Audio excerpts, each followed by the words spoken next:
All right, so let's get started again. Everybody ready? Yeah. Hi, everybody. Welcome back. We're going to do part 2 of family systems today, and we're going to talk a little bit about the 5 roles in the family systems. We'll begin with a very brief recapitulation of the data that we covered in the previous discussion, where we talk about what the roles are. And then today we're going to talk a lot more extensively about how the roles manifest themselves as you get older, and particularly about how we utilize the roles in the process of counseling, right? So if somebody is here and they're looking for our help and we understand the role that they play in the system that they're in, it can be very helpful to move our approach in a direction that works for them. Our instinctive behavior in all things, this is particularly true in our intimate relationships. In our intimate relationships, we tend to show love the way we want to be loved, right? The way I receive love. And if you've ever done anything with like that 5 love languages thing, that's the fundamental principle of the 5 love languages, right? I have a particular love language that speaks well to me, and I tend to show my partner that love in that way, but it might not be the one that speaks particularly loudly to them. In the same way, I tend to communicate and prioritize about recovery and things of that nature based on my on the role I played in my family system, and that might work sometimes and it might not work other times. So for a lot of us, you're relatively gifted in what you do. You connect really well with some people, but then there's always that 1 or 2 or 3 out of 10 where it just doesn't seem like it lands. And what this is designed to do is to give you some tools to utilize when you're in those spots with people where it's like, this isn't landing. What's happening? What am I missing? And this kind of data can be really useful for that. So quick recapitulation of the roles that we've covered so far. We have the hero, okay? We have the mascot. We have the mediator. And then we have the scapegoat. And we have the lost child. As a reminder, the hero is usually firstborn. The mascot is usually lastborn. And the mediator is usually middle. And this can be any, and this can be any. And those guidelines are true about 80% of the time. People can jump, you'll see youngest, lastborn children jump into the hero role sometimes for one reason or another. At the end of the day, we all have a certain amount of choice, even as little tiny kids, in terms of how we're going to respond to our family system. And the choice is, the very first choice we make super, super early is either I'm going to be a part of this group or I'm going to rebel. And we can make that choice really, really early, 1, 2, 3, 4 years old. If I choose to be a part of the group, I'll adopt one of these. If I choose to rebel, I'll adopt one of these, usually this one, but not always. And so that's kind of the first initial choice that we're going to make very, very early in our lives. And over the course of time, we'll start to conform to this. Now, last week, I want to go over these characteristics one more time just to make sure we're kind of in the same spot that way. The hero is the one who takes and waves the crest of the family in public. Heroes want to look good to the public, and they want to help make the family look good. That's one of their biggest priorities. They're very responsible, tend to be leaders. They like to be in positions of leadership. They tend to be a bit on the controlling side. They like to be in control. They like to be in charge. The mascot is sort of the one who is the baby of the family, and a lot of times they feel like they never really quite totally grow up. They're very oriented toward fun and pleasure. They are not necessarily oriented toward pain. They don't like pain. They don't like to be uncomfortable. The hero will endure discomfort for a purpose, particularly if they believe it's a noble purpose. The hero will go through, they actually kind of like working hard and achieving. So they're not averse to hard work. The mascot is a lot more likely to, I don't know, they don't always finish school, for example. They certainly aren't particularly interested in homework. Much more social, much more connected. Now, the other thing about a mascot is they don't always tend to have relationships that have a ton of depth to them. We have fun, but one thing I can do with fun and with a sense of humor is I can avoid intimacy. Heroes don't have time for friends. They're busy. They got shit to do. So a lot of times in their relationships, they're all relationships oriented toward singular achievement of a common purpose.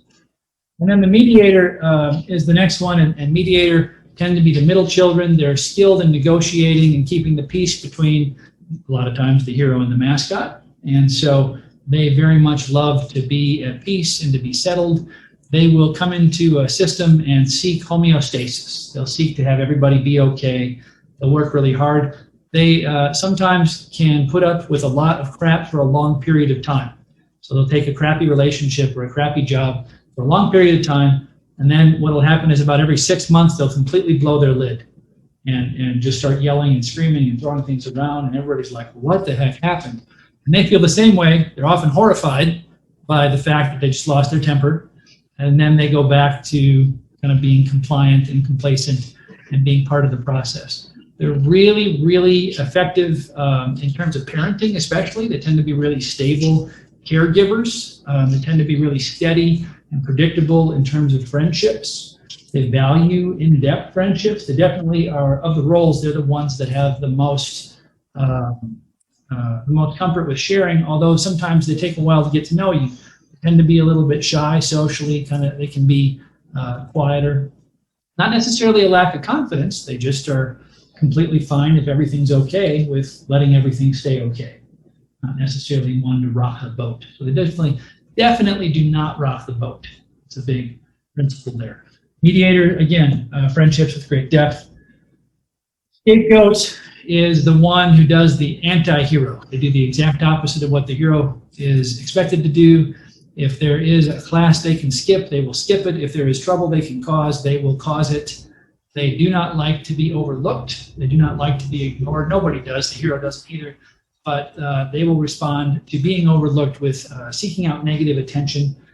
They actually tend to be fairly charismatic, and they also are very aware of their faults. If you get underneath a scapegoat, they won't tell you this unless they're in the mood to do so, but they're the most self-aware of the roles, and they're very aware of what their shortcomings are. These folks tend to have what you would classically refer to as a high self-esteem or self-concept. They believe that they're more or less okay and they're doing a good job in the world and functioning effectively. They have a sense that I belong here and that I'm doing what I'm supposed to be doing, more or less. You know, we don't want to get crazy with that, but that's the fundamental belief. These folks down here do not. They are quite aware of having a low self-esteem and feeling pretty bad about themselves. Now, again, a scapegoat would fight you before they would tell you about it, but they're extremely self-aware, often pretty hypercritical of themselves and others, and when they slow down from participating in mayhem and ruckus, they can be very open about that, which actually makes them extremely charismatic.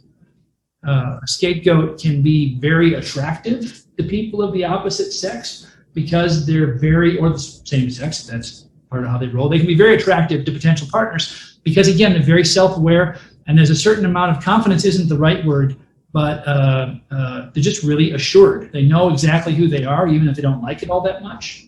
And they are absolutely willing to get into a fight or an argument and they'll say the stuff that the rest of us wish we could say but don't. Okay? They're the ones who speak on behalf of the family system. And I used that example last time when we talked about the scapegoat being the one to say, actually, Dad, you're drunk and you probably drank away all of our rent again. And I really don't like you. I just think you're a complete waste of space as a father. Okay? And then up comes the beatings and the yelling and the shouting. And it's the truth. They're telling the truth. Now, they're telling the negative version of the truth. There's probably more to Dad than just negative stuff. The scapegoat's very out there with it.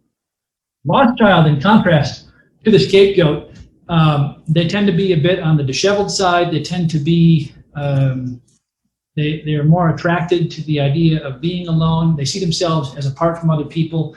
They tend to carry a fair amount of shame with them, and they bring that shame into their communication and their relationships with others with some regularity. In a social setting, when you have somebody who's a lost child, they don't fit in, and it's sometimes a little awkwardly, you sometimes are awkwardly aware of the fact that they don't feel like they fit in. A lot of their challenges of fitting in are of their own making because the process of fitting in is a little intimidating and scary. A lost child essentially looks at the rest of these roles and decides that this isn't going to work for me. I'm not going to do this very well. And so I'm kind of going to just abdicate the whole thing and let it go. Lost child will often respond in ways that are common to neglect, in that they're going to want some attention and then not know what to do with it once they get it. So situations like that can come up with a lost child. The other thing we're going to see a lot of with a lost child is a tendency to self-sabotage. Okay? So it's a deep sense of worthlessness. And unlike the scapegoat, they're not able to offset that sense of worthlessness with sort of a charade or something they can show the world. They just kind of walk around feeling bad. So that's how the lost child piece works. Any questions on that so far? I don't know if we talked about this last time, but what about the only child? Where does... Oh, great question. Yes. So we're doing two things at once. We're talking a little bit about the Adlerian concept of birth order, and then we're following up on that with Virginia Satir's family systems and Claudia Black's family systems as they apply to addiction. In the Adlerian concept of birth order, an only child played all 5 roles, essentially. Okay? And that's the next concept that we're going to introduce. In a family system, there are, frankly, in our day and age, it's not often there are 5 children. So what do we do with all these roles when there are more than 5 children? Well, the reality is nobody plays one role. I mentioned this a little bit last time. It's more like a pie chart. Maybe I'm 50% hero, and then I lean also toward scapegoat, which is really interesting, actually, when you have a hero and a scapegoat together, because it's a psyche divided, right? It's a person who can play both sides, and they really don't get along with themselves very well. And then maybe the other ones are split up in here somehow as well. An only child is often going to be a double hero, if as far as they're most predominant, but not always. It can depend on the family system. If there's a lot of neglect, for example, we might get a scapegoat with some hero, or we might get a lost child up here with some hero back in here. Only children grow up in a world with only adults, for the most part. You get your occasional play date or you get your time at school, but school doesn't really get going until the age of 6. Well, when is the personality formed? About the age of 6, right? By 6, the personality is about 90% in place. And there's a little bit of variation that we can add to, and particularly traumatic events can shift the personality, and we'll talk about that in just a minute. Most of the personality has been formed. So from 0 to 6, if you're an only child, you're hanging out with adults, and you're also going to be a bit lonely a lot of the time. So you're going to spend a lot of time playing by yourself, playing dolls, playing on an iPad nowadays. Okay, that's just the nature of the world that you live in, and so it's a really interesting place. They tend to grow up a little bit quicker and tend to have. When you run into an only child at the supermarket, they'll be able to hold a conversation with you. It's often a couple years ahead of what is developmentally expected of them, particularly if they have a high IQ. And again, just because they grow up in a world full of adults. So that's a great question. Thank you. Now, we talked again from 0 to 6, my first role. So, or pardon me, from 0 to 6, I just kind of adopt the environment. And so what I can do now is I can start to combine these roles and talk a little bit about how they show up in front of me, because I'll get in front of a client and I won't necessarily be able to see, or I'll see myself and I'll see 1 or 2 of the roles that are predominant. What I find happening a lot in treatment is the first role might be a hero. We'll start out with hero. It can be lost child as well. We have a lot of folks who their first role is a hero. And what does that mean? Now remember, your first role is played from what ages? 0 to 6. Well, 0 to 6 is really when you're just absorbing and kind of building the personality. 12. But you're really adopting a role from 6 to about 12. So my first role is hero. How am I going to show up in grade school? Well, I'm going to do the best I can. I'm going to get my homework done. I'm going to be conscientious. I might be quiet if that's what's expected of me. I might be agreeable if that's what's expected of me. I might try to be a leader or do what I can, but I'll just do my best to show up as effectively as I can. And how am I going to show up at home? Well, I'm going to figure out what mom and dad are expecting of me, and I'm going to do my best to conform to those expectations. Pretty simple, right? So the challenge I might have then is I get to 12, I get to the second role, and now at 12 I have to make a decision. I get into junior high school, the support is different than how it was, going from class to class instead of having a single teacher, okay, spending a lot of time with new people, and we're starting a process called individuation. Did we talk about individuation last time? We did, right, extensively? A little bit? A little tiny bit? Okay, so individuation is, from a biological perspective, prior to the age of 12, if you go on your own, you're going to die. Pretty simple, right? Like, you are screwed. You're an 8-year-old walking around, you're basically food for the environment to exploit because you got nothing going for you. And so developmentally, it's pretty important that any failures in your environment, you internalize. You do your best not to fight with your environment most of the time. Now, again, 10, 15, 20% of the time, somebody's going to be a scapegoat really early.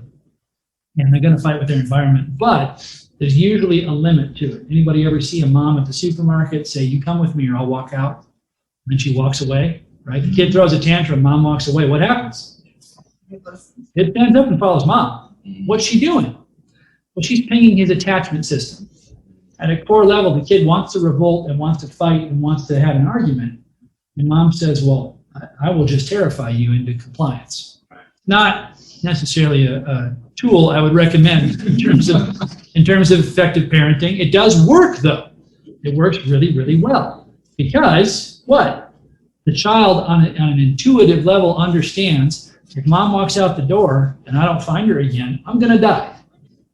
This is a big world, and I've had, evolutionarily, we have had plenty of data that way. There's some part of us biologically that understands that a 4-year-old throws a tantrum and ends up without a mom, it dies. So that's what's going to happen in that kind of environment. So there is some scapegoating going on in this space, and some fighting and rebellion. And I might give you a hassle, but there's only so far I'll go usually, unless things are really, really awful. And again, that's because biologically I understand that without proper adult supervision, or at least somebody to put a roof over my head and feed me, I will be in big, big trouble. And then at 12, in theory, I hit a certain level of sexual maturity. My body starts to change and shift. And on a biological level, I start to have an understanding, like I'm more or less full grown. Back in the day, I'd have already been in the fields for a year or two working. This whole adolescence thing is new. The last couple hundred years, we've been playing with adolescence. Prior to that, it was just all adulthood. Just grew up. So now I can start to experiment with how do I want to show up in this world? And that might or might not be how I've shown up so far. Up to this point, I played a role, and it's a role that worked within my family. Now I'm going to play a role within the community that I find myself in our cases, in Western culture, that high school, okay, and junior high school. Now, what junior high kids do, they're bastards. They do anything they can get away with, right? We're really hard on each other and mean to each other, unless if a couple of you were good looking in junior high. I didn't have that gift myself, but in that case, junior high was a little bit less rough on you, but for the most part, junior high is pretty awful. We're pretty hard on each other. And what we're doing is the process of forming a outside face for the world, a persona. And in the process of doing that, the environment gives us constant and relentless feedback about how we're doing socially. Okay? What's appropriate social behavior? How do you learn what appropriate social behavior is? Well, you screw up and you get the data and the feedback. Why have none of you stood up and started teaching in the middle of my discussion? Well, maybe you did that earlier in your life, or maybe you saw somebody else who tried to hijack a classroom. And what happens? People don't like it. And those people get that feedback. And if they have any sort of intuition, any desire to fit in with the collective, any desire to be part of the community, they take that feedback and they adopt what for us now is just instinctive characteristics of being. When they do that, they experiment with one of these 5 roles. Okay, and I decide how am I going to fit in middle school and high school. So I might have somebody who starts out as a hero, and in their family they're a hero, but in high school they show up as a mediator. Now, those folks don't present for addiction treatment super often. You'll see them sometimes, but how might they show up? Well, they're going to be extremely compliant. and very much open to hearing your feedback and wanting to know what you want to do. And they're going to try to achieve for you if you happen to have a client like this, which is awesome, except what? Well, the risk you run is that they're achieving for you. What's the pathology here? What's the challenge that this person is facing? Well, here, go ahead. There's no intrinsic motivation. Right, so we're going to work on intrinsic motivation. The intrinsic motivation might be lacking in this kind of a situation when somebody has played those two roles. That's primary. Now, in our case, when we're talking about addiction treatment, we're really going to spend a lot of time.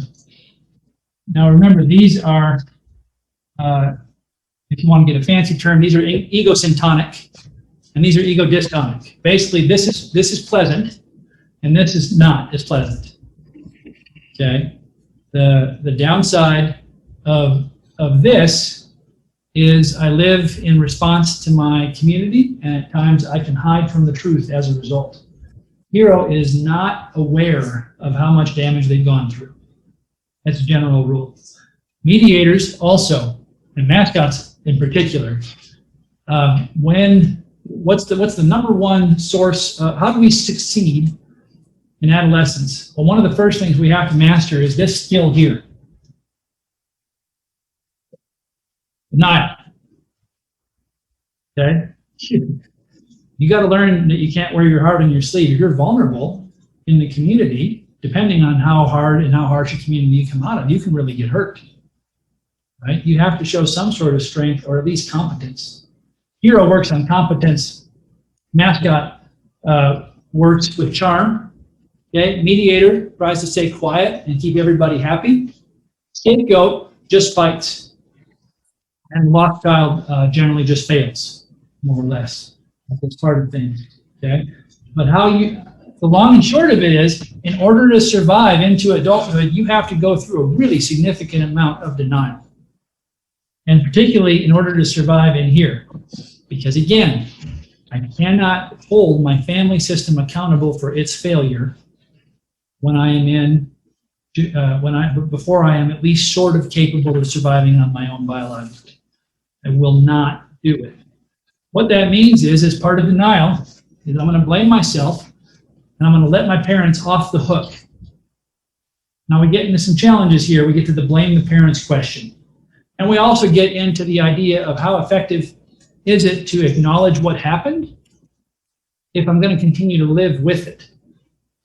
Okay? As soon as you hit mid-adolescence, you're no longer a victim. Okay? You're a volunteer. What does that mean? What happened to you happened to you. For a lot of us, it was pretty bad.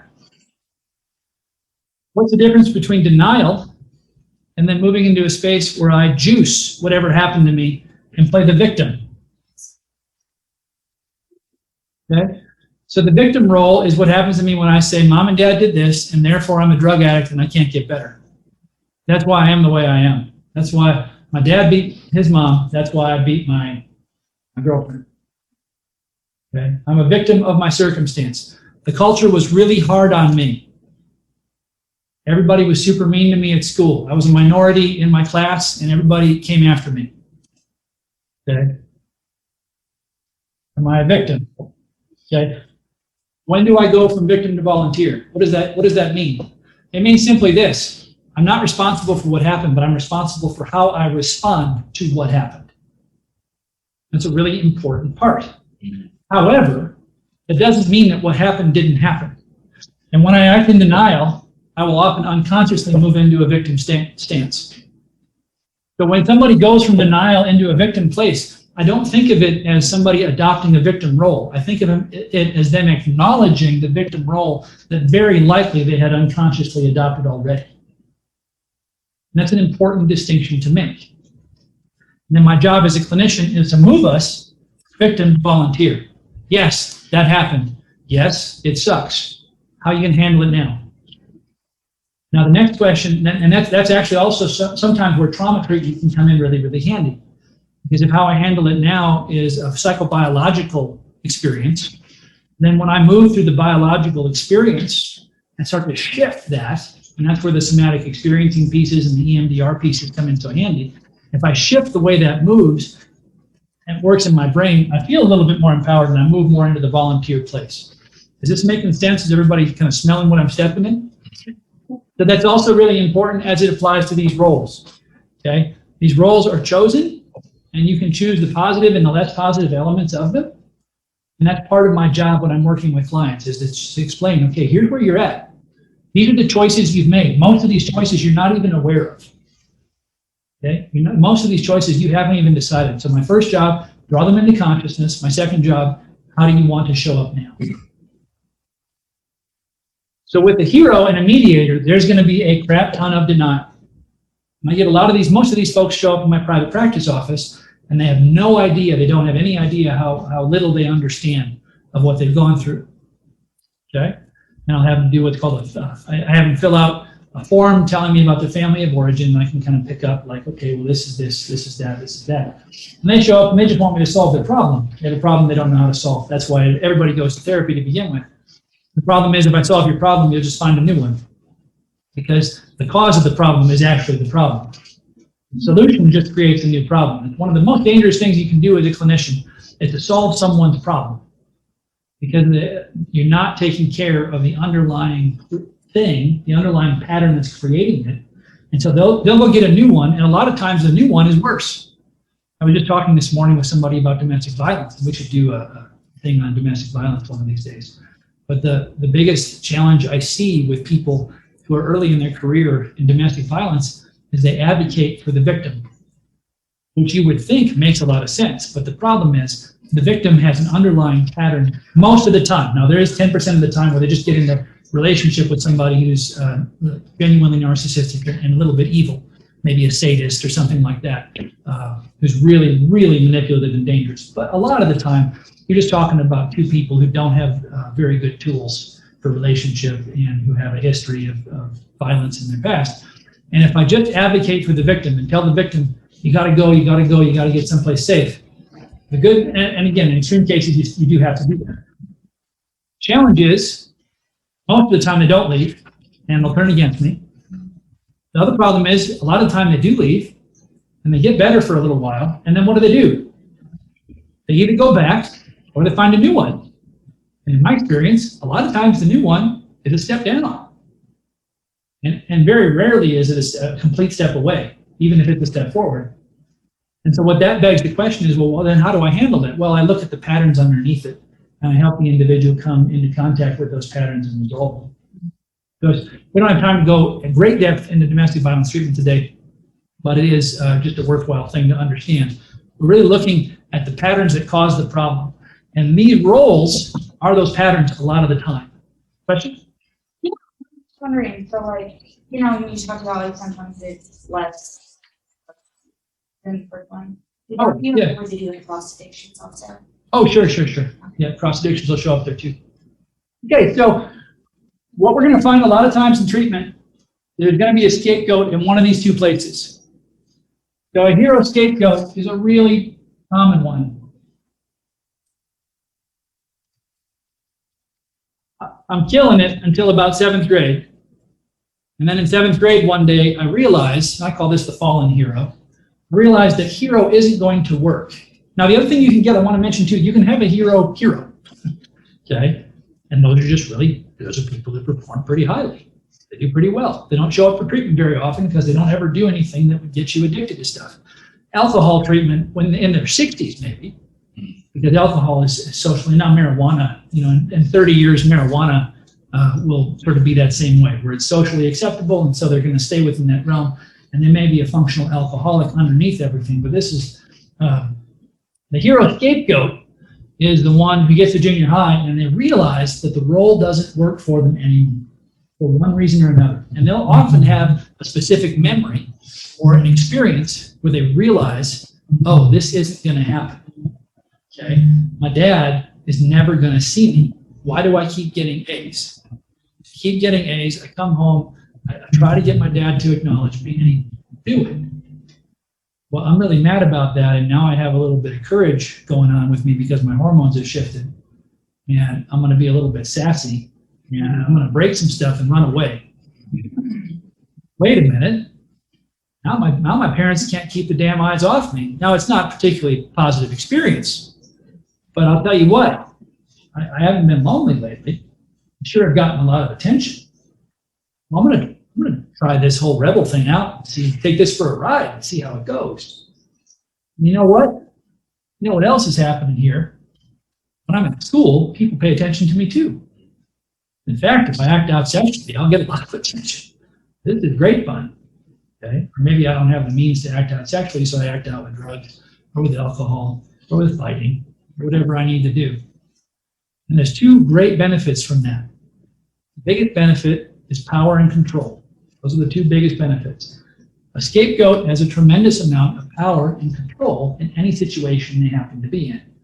Because who wins in a negotiation? Whoever wants the least. Every single time. And that's if you take a negotiating class, here's how to win negotiation.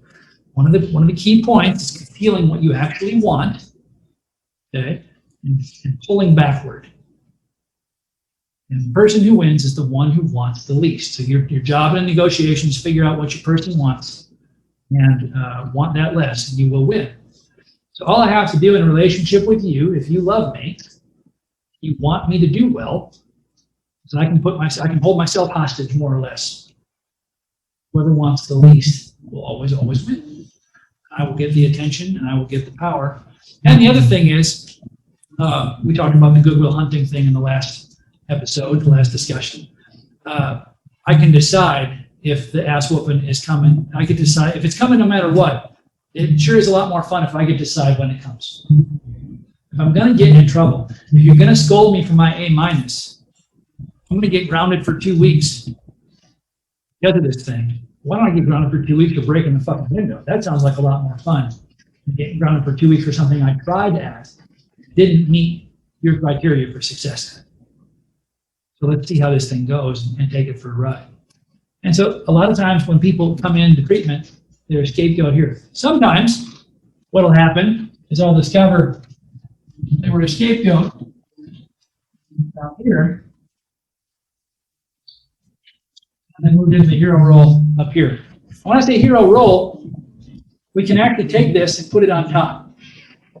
For most of the work that we're doing, these are heroic roles in that they conform to the family system and they meet the needs of the family system a lot of the time.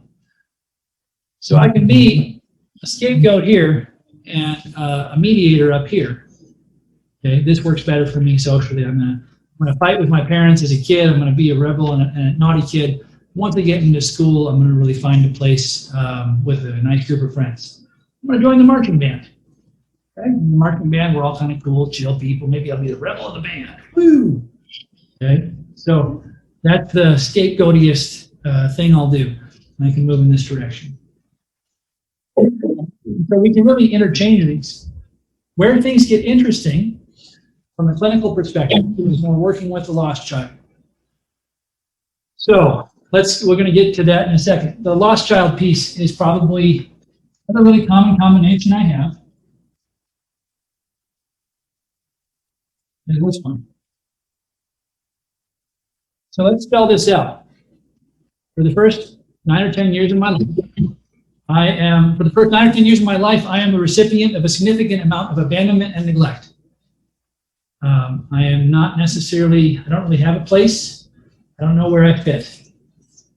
And nobody pays attention to me. And then all of a sudden, adolescence, I start getting in trouble, and guess what happens? Everybody pays attention to me. And I smoke and I drink, and I don't necessarily learn all those social skills I was talking about earlier because I'm high all the time. And when you're high, who you are conforms much more easily with social stuff.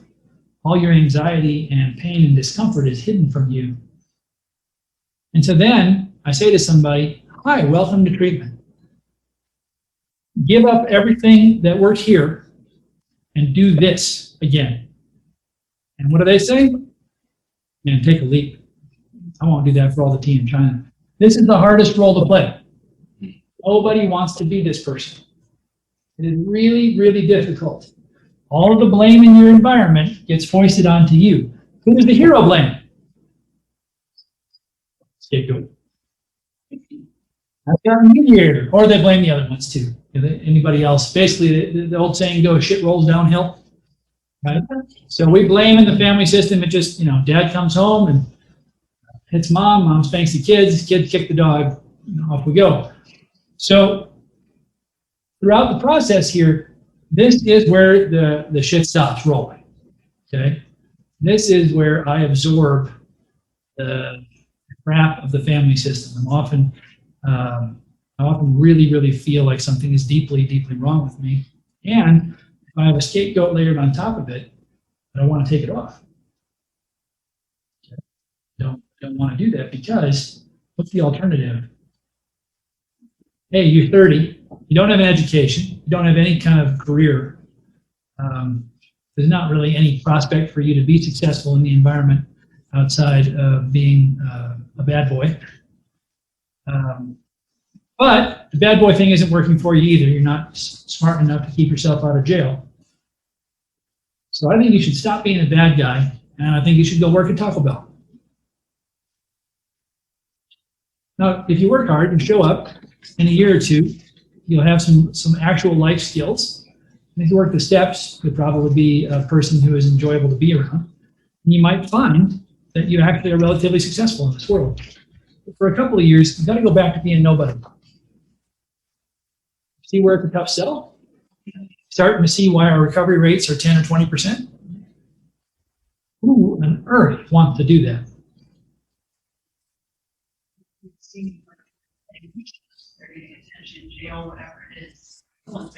Absolutely, absolutely. And then we'll add, when we talk about the early process of recovery, the other thing we can talk about is the emotional experience. Okay, so we have 3 different types of emotions. The current emotions,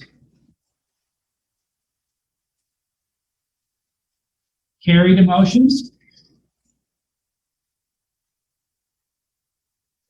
and stored emotions.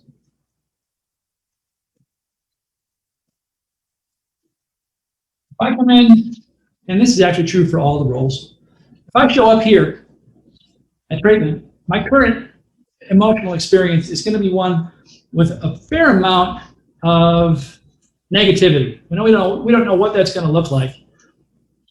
The challenging emotions that we carry are anger, pain,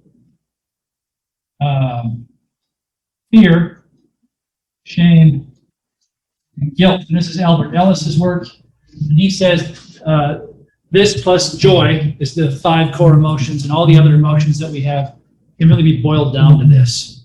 And I actually think that's 100% true. Any emotion you can think of is either one of these or a combination. Anxiety is fear. Betrayal is anger and pain put together. That's the emotion of feeling betrayed. All the emotions that you can think of come into here. Well, if I come into treatment and I'm living this lifestyle, I have this personality, what's my current emotions? Probably going to be anger and projection and blame.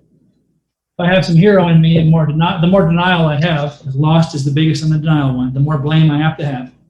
So anger is going to be a big one on the current emotions, and there's going to be a lot of them. It's probably going to be a bunch of pain. I'll have more or less awareness of.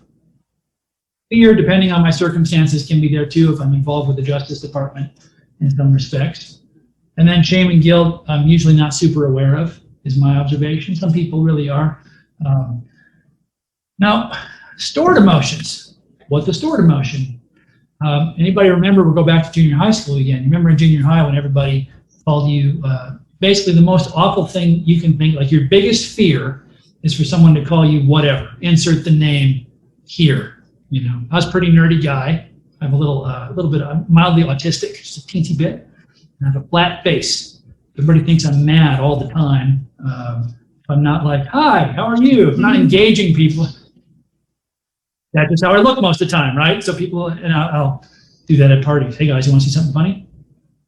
Whoa, what the hell? But what are you doing? So no, I'm conscious of trying to crinkle my eyes here and do kinds of stuff like this. Send social signals that you're not dangerous, because that's basically people project. You know what I mean? And so and I have had to do this with employees for a long, long time. If you're an employee who had a terrifying father figure, I will make conscious efforts to reach out to you early in your employment here a lot of the time, because I recognize that you're going to be scared of me. So I have to work on that because people don't work that well in a clinical environment, at least when you're running the place on fear, not necessarily right? So that's all part of the process. But anyway, in junior high, I mean, somebody called me a nerd or a dork or worse. It was really, really hard. But I learned pretty quick that if I let them know it was hard, that just made me more of a target. My vulnerability, combined with a particular and peculiar set of characteristics that I had, and I was a little pimply dude, big old glasses. I mean, it was really a perfect storm of nerdiness that I got to carry with me in that experience. So, but at least I was kind of arrogant too, so that always helps. So long and short of it is, people call me this awful name, and I decide I'm not going to show them that it hurts. And in fact, I'm going to pretend it doesn't hurt at all. I'm going to convince myself that I don't give a shit about what somebody says. Okay? Or my first ever girlfriend breaks up with me. You'd be surprised how many people loss of their first relationship is crushing. If you were a lost child down here, and you develop some scapegoat or some coolness or some capacity to function in the world, you're 15, you get somebody to hang out with you, and they run off with your friend, all this, we don't give the high school experience, the adolescent experience of love loss nearly enough credit therapeutically. Absolutely a space to dig into, because the pain is exquisite. The pain of that is exquisite. So long story short, that's going to show up as a stored emotion.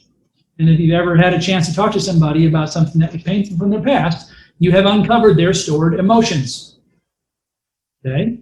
Denial is a process storing emotion. When you come out of denial, you will unstore whatever you have stored, and it will come out. Carried emotions are a little bit different.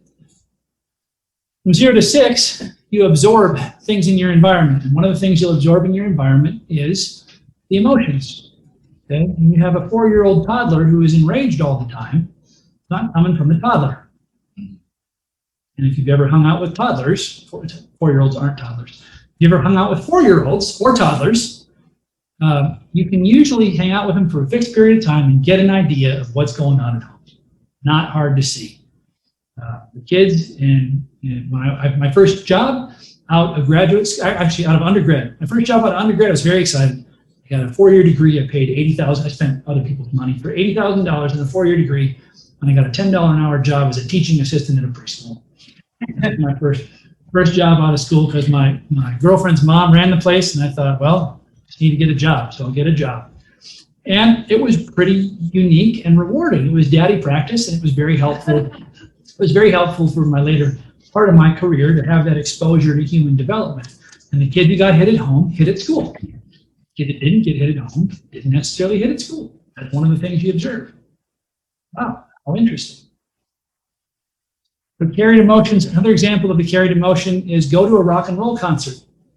Okay, why do some bands get famous and most bands don't? What makes a band that can sell out a stadium 1 in a million? What's their ability to create an experience? It's the stage show. Okay? And the stage show is different depending on the genre. Okay? Eminem's stage show, Katy Perry's stage show, and Aerosmith's stage show all create a very specific and completely different vibe. They all have a very specific and completely different audience. And you will walk in, or a political rally is another example of a situation. You walk into a political rally, and if it's a decent one, you get mad.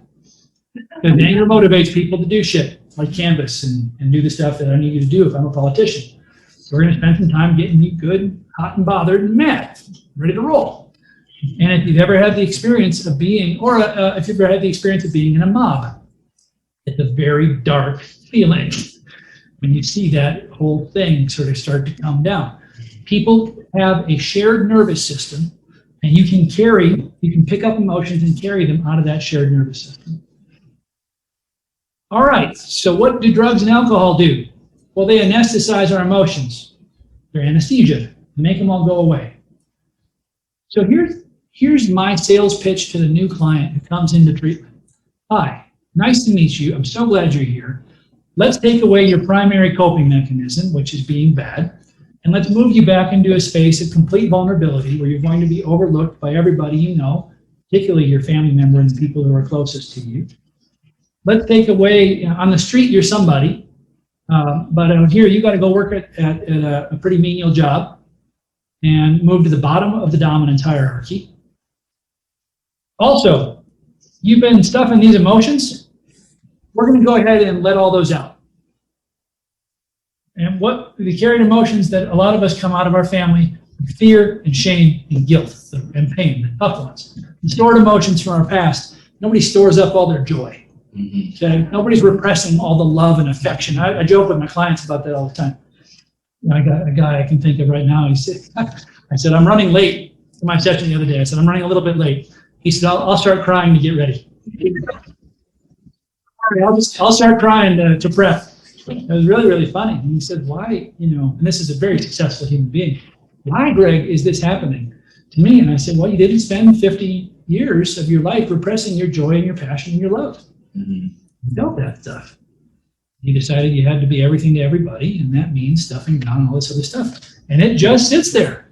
It'll sit and wait. It's not in a hurry. And eventually it gets to the point, the old adage about the elephant in the living room, you think, or the elephant under the rug, So that's the idea that we run into with this particular thing. So again, are you starting to see addiction recovery and sobriety is about being a pain salesman? Okay? My job is to sell you pain. Hey, this is going to hurt really, really bad. The alternative hurts more. You got to pick one of the two. What do you want to do? Does that make sense? So to wrap up today, what I'm going to try to do more or less, I'm going to get to a space. I'm low on time. I'm going to get to a space where I understand somebody's core piece. I'm going to approach them in a way that makes sense to them. With a hero, we're going to talk about achievement to begin with. With a mascot, I'm going to relate. With a mascot, I'm going to tell jokes and be funny and charismatic and allow them to be cute and then poke into pain and pull out of it. Okay? With a hero, I'm going to tie recovery into success in life and their desire for success. With a mediator, we're going to have a deep connection and we're going to create a connection first. With a scapegoat, I'm going to laugh with them about what a badass they are. And we're going to connect. And I'm going to tell them the truth, which is that I've always been a little jealous of scapegoats. I'm the unscapegoatiest fellow you can run into, and I've always been jealous of people who walk in, they're all tatted up. They're like, I don't give a shit if you like me. I'm fine with it. Okay? And all the girls liked them in junior high. It was hard, to see all those guys. So I'll tell them that stuff. And with a lost child, I'm just going to care for them. I'm just going to connect and say, man, I'm so glad to see you. Because that's what they really wanted, right, is to be seen. I'm so glad. Every one of these has a different core need. Does that make sense? So my job is, if I can classify some of this piece, I can figure out what the need is, and I can show up, I can meet that need, and then we can get to this part. When I meet the need, because it takes an awful lot of trust for me to come alongside you and say, getting better is going to hurt more than staying the same. But staying the same will kill you eventually. Okay? You can have your pain front-loaded, or you can pay interest on it. I think you should front-load it. Walk along with me. Okay, thanks for your time, and we'll see you next time.